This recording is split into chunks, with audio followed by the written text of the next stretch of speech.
हर खबर पर होगी आपकी पकड़। डाउनलोड कीजिए एबीपी लाइव ऐप।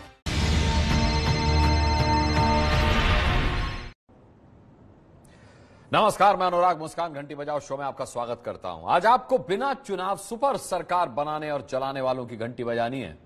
आप जानते हैं सरकार जो है वो कानून से चलती है ना, लेकिन ये कहानी उन माफिया की है जो देश के 4 राज्यों में अभी खुद को सरकार से ऊपर सुपर मानकर कानून की बोली ट्रैक्टर भरकर लगाते हैं, जिन्हें रोकने के लिए बुलेट प्रूफ बंकर सड़क पर पुलिस को लगाना पड़ता है, क्योंकि ये लोग राह में आने वाले कानून के रखवालों को भी कुचल देते हैं।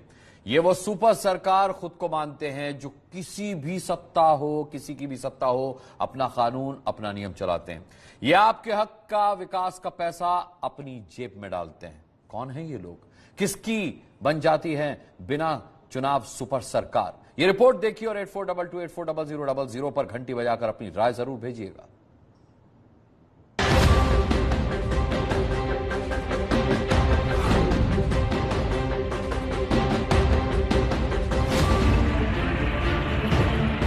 सुप्रीम कोर्ट के आदेश की धज्जियां उड़ाकर जो रात के अंधेरे में बेखौफ खुद को ही सरकार समझकर चलते हैं और पुलिस वालों को कुचल देते हैं।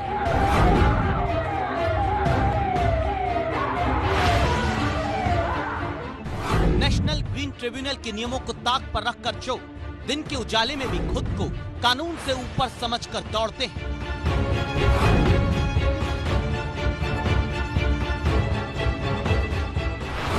जिनको काबू करने के लिए सड़क के किनारे पुलिस को बुलेट प्रूफ बंकर का ढांचा खड़ा करना पड़ता है,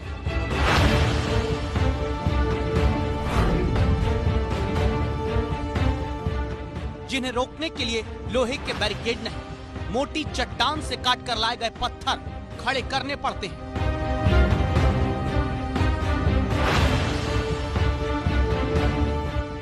जिनकी गुंडाई को काबू करने के लिए लोहे का कांटा फेंकने का जुगाड़ लगाना पड़ता है,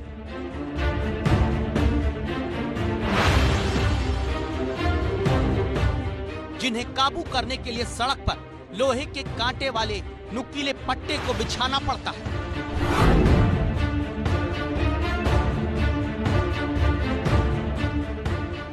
जिनके भ्रष्टाचार की रफ्तार को काबू करने के लिए लंबी दूरी तक निशाना लगाने वाली इंसास राइफल से जवान को लैस करना पड़ता है,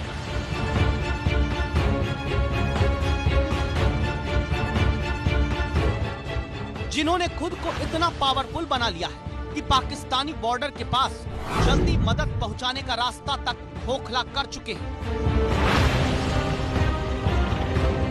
ये कहानी देश में धरती मां की कोख के उन कातिलों जो सरकार किसी भी पार्टी की हो, लेकिन ये बिना चुनाव खुद को सुपर सरकार समझकर अपनी सत्ता चलाते हैं।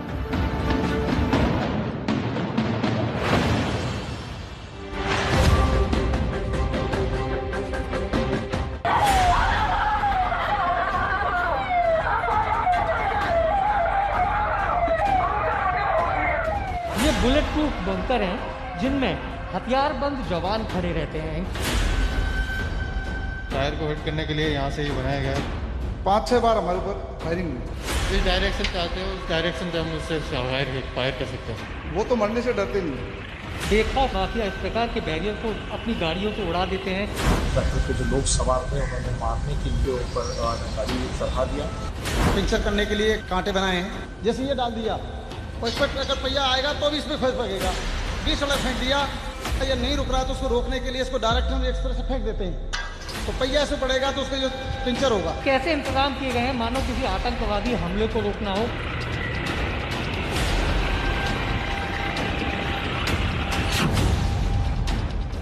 देश के 4 राज्य राजस्थान, उत्तर प्रदेश, मध्य प्रदेश, छत्तीसगढ़ सरकारें अलग अलग दलों की, लेकिन खुद को सरकार से सुपर समझकर संगठित रूप से अपराध का माफिया एक है।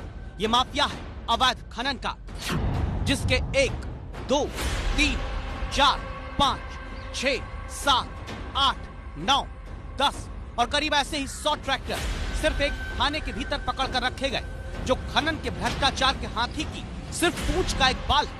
क्योंकि एक ट्रैक्टर रेत जो 12,000 की बाजार में बिकती है, उसे अवैध खनन वाले 1,500 से 2,000 रुपए में ले आते हैं चोरी छिपे और प्रति ट्रैक्टर 10,000 रुपए कमाकर 1,000 करोड़ रुपए से ज्यादा के करप्शन वाली हुकूमत सिर्फ एक राज्य में चलाते हैं। बजरी या रेता का धंधा यानी मोटे मुनाफे का खेल।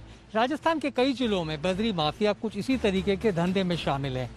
राजस्थान के भरतपुर, धौलपुर, करौली, सवाई माधोपुर और टोंक वो जिले हैं जहां पर सबसे ज्यादा बजरी का खनन होता है। खास बात यह है कि सुप्रीम कोर्ट ने बजरी के खनन पर रोक लगा रखी है, बावजूद उसके हर रोज लाखों ट्रॉलियां और ट्रक बजरी लेकर निकलते हैं। पुलिस इन्हें रोकने की कोशिश करती है, लेकिन हौसले इस कदर बुलंद हैं कि पुलिस को भी ये कुछ समझते ही नहीं। कानून मानो इनकी मुट्ठी में हो। मैं इस वक्त खड़ा हूँ राजस्थान के भरतपुर के रूपवास थाने में। आप देख सकते हैं थाने में यहाँ बजरी के ट्रैक्टरों को जब्त करके रखा गया है।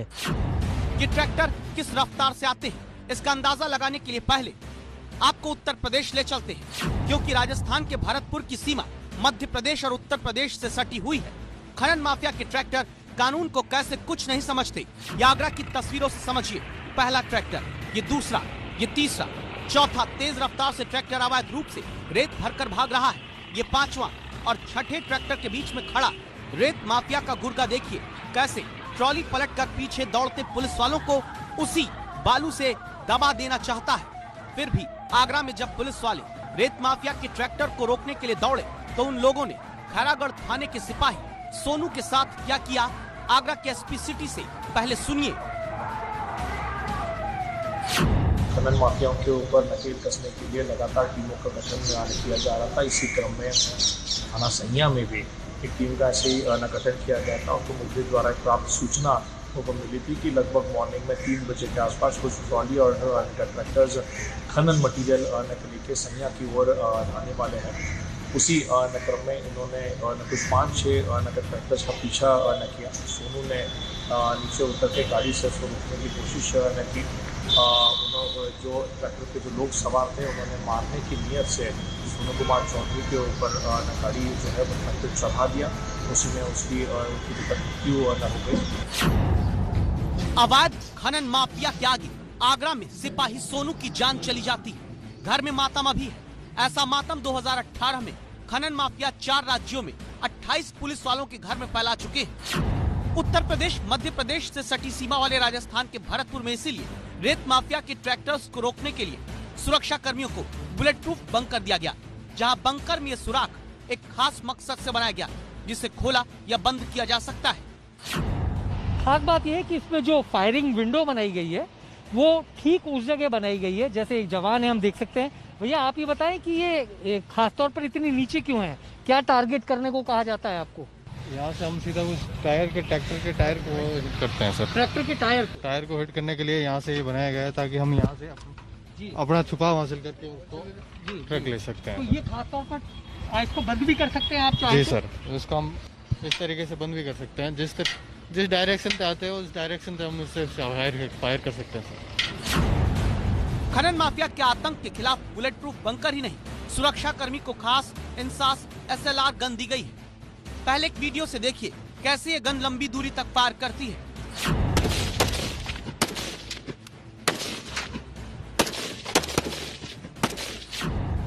ऐसी खास बंदूक यूपी, MP, राजस्थान के बॉर्डर पर खनन माफिया के खिलाफ इस्तेमाल की जा रही है ताकि बुलेट प्रूफ बंकर में सुरक्षित रहकर पुलिस रेत माफिया के काल बनकर दौड़ने वाले ट्रैक्टर्स को पंचर कर सके।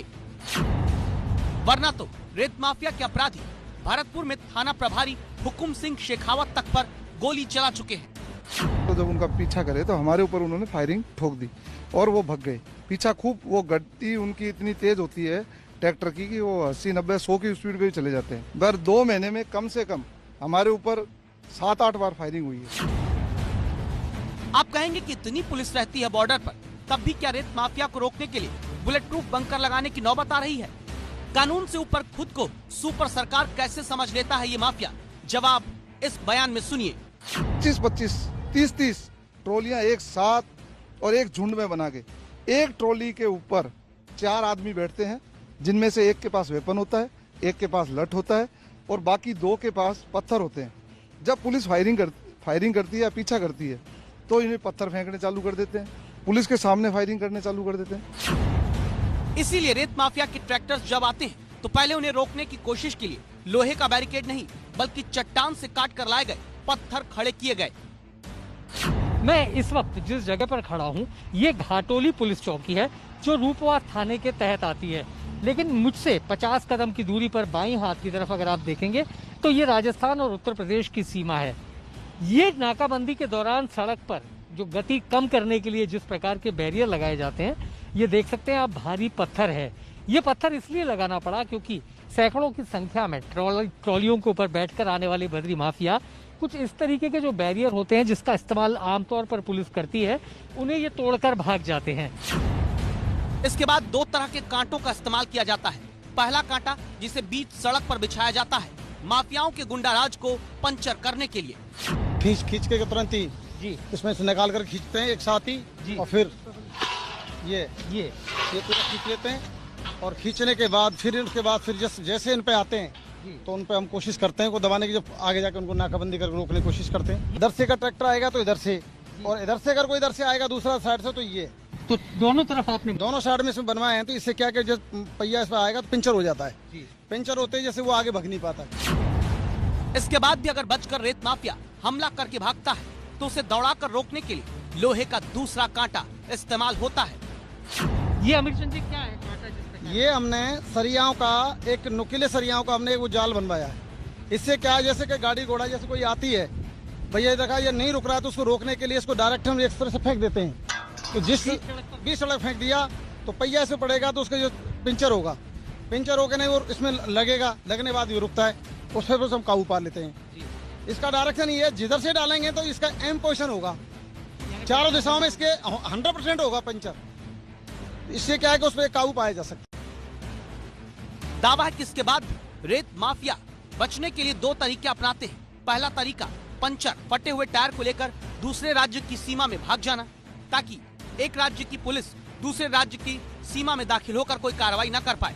दूसरा तरीका होता है तुरंत कहीं पर रेत या अवैध खनन के पत्थर को ट्रॉली से फेंक देना, गिरा देना और फिर भागना।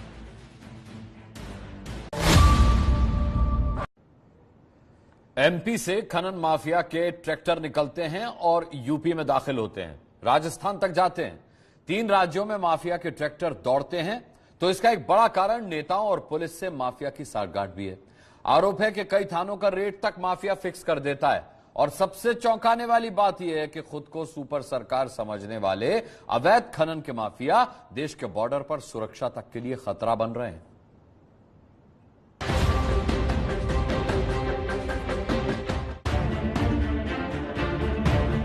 राजस्थान में भारत पाकिस्तान बॉर्डर, जहां भारतीय सेना के जवान दिन रात देश की रक्षा के लिए चौकसी करते हैं, लेकिन अगर किसी आपात स्थिति में यहां मदद पहुंचानी हो तो अवैध खनन माफिया देश का दुश्मन बनकर उस मदद को जल्द नहीं पहुंचने देगा। कैसे? तो इस तस्वीर को देखिए।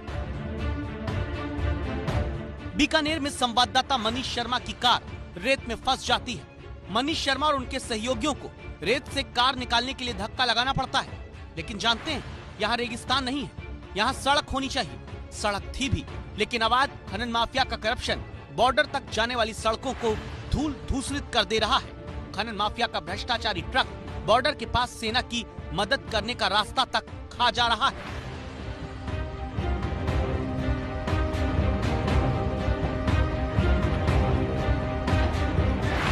ये बीकानेर के खाजूवाला के उस बुरासर गांव के पास का इलाका है जो भारत पाकिस्तान सीमा की तारबंदी से सटा हुआ है।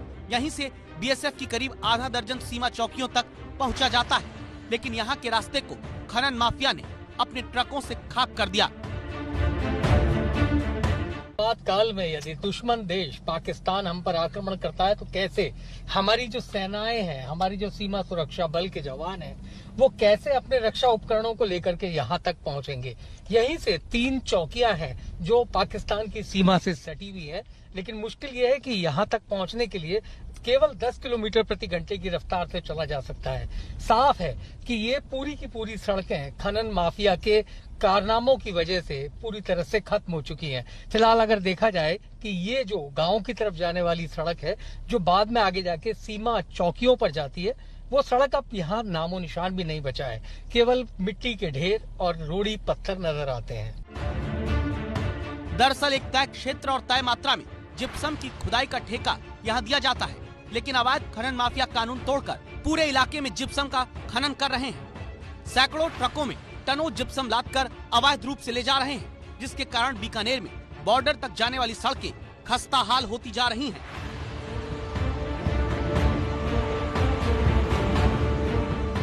टूट फूट पे ओवरलोड गाड़ियां चलती है चुनने की। कौन सी गाड़ियाँ? ये जो जिप्सम की। जिप्सम की? जी हाँ। तो वो ले जाते हैं इसमें से? हाँ जी। 2 से तीसरे गियर में जैसे कहते हैं वो चल नहीं पाओगे आप। बिल्कुल लो रेस में चलोगे, छोटी गाड़ी है उनको तो बहुत ही ज्यादा दिक्कत है। तो बिल्कुल नजदीक है। बिल्कुल नजदीक है। अब आप सोचिए, ऐसी हालत में अगर बॉर्डर तक भारतीय जवानों के पास तुरंत तेज रफ्तार से राहत पहुंचानी हो तो क्या ऐसी सड़क से गाड़ियां तेजी से गुजर पाएंगी? और धरती माता की कोख के कातिल हर राज्य में फैले हैं। मध्य प्रदेश से संवाददाता ब्रिजेश राजपूत आपको पिछले 1 साल में 6 बार दिखा चुके हैं कैसे सरकार कमलनाथ यानी कांग्रेस की हो या सरकार शिवराज सिंह यानी बीजेपी की हो, अवैध खनन का माफिया अपनी सुपर सरकार हर सरकार के राज में नदियों का सीना छलनी करके चलाता है। 2019 में सीएजी की रिपोर्ट के मुताबिक अवैध खनन से मध्य प्रदेश की जनता को 600 करोड़ रुपए तक का नुकसान हुआ। ऐसा भ्रष्टाचार कैसे कायम रहता है, इसकी एक पुरानी तस्वीर देखिए। इनका नाम है SN पाठक, जो जबलपुर पाटन के SDOP रहे हैं। इसी वीडियो के चलते सस्पेंड किए गए थे। अवैध खनन से होने वाली वसूली का हिसाब किताब करते वीडियो में कैद हुए थे। इन्हीं पाठक जी का एक और वीडियो दिखा था जिसमें ये अवैध खनन वालों से पैसे लेते दिखे थे। इसीलिए आज ABP न्यूज की राय है, खनन माफिया जैसे संगठित रूप से देश की धरती खोखला कर रहे हैं, उसी तरह उन पर संगठित रूप से कार्रवाई की जरूरत है। राज्यों की स्पेशल टास्क फोर्स आपस में समन्वय बनाकर खनन माफिया के खिलाफ एक्शन ले। आप इस राय से सहमत हैं तो 8422840000 पर घंटी बजाइए।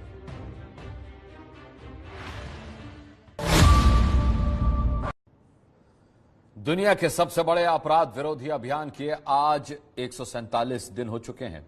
बड़े बड़े गैंगस्टर की 500 करोड़ से ज्यादा की संपत्ति को ध्वस्त कुर्क किया जा चुका है। आज का अपडेट देख लीजिए।